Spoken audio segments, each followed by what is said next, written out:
When he's not charging down the face of a 30-foot monster, Tom Carroll works as a brand ambassador at Quicksilver and is heavily involved in the development of new board technology. Today Tom's taking us on a tour of his garage, which is basically a museum of surfing history. With such a collection, it's not surprising Tom parks his car in the driveway.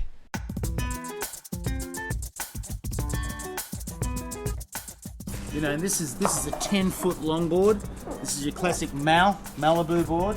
It's a little bit dirty. I don't ride it that often, but from time to time I like to ride it during small days.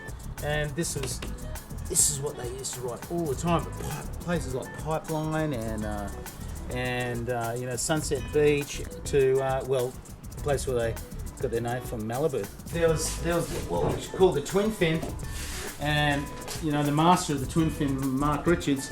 But we went on and we split the single fin up into two fins, and that's where we got, when half the board's in, when you've got the board over on rail, you got half the board in the water, and then you got this gripping effect. The board, one fin in the water, one fin out, and creating this sort of this tension between these surface areas. And you just it just projects the board forward. Go over to your classic Simon Anderson thruster.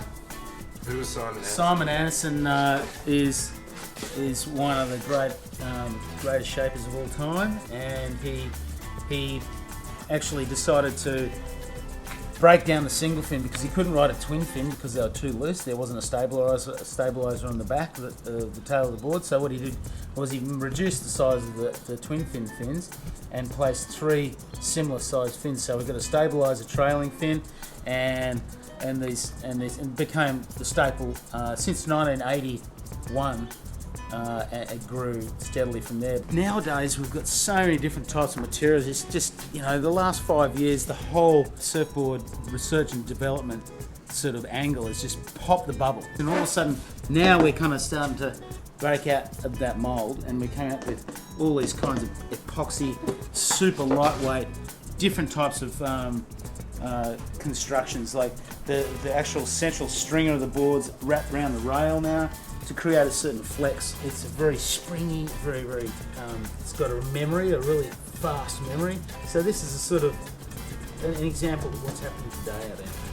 You know, to take it that step further and go toe with, you know, carbon fibre and start to understand the stresses on a board underneath my feet in giant conditions is, you know, another level of that, really.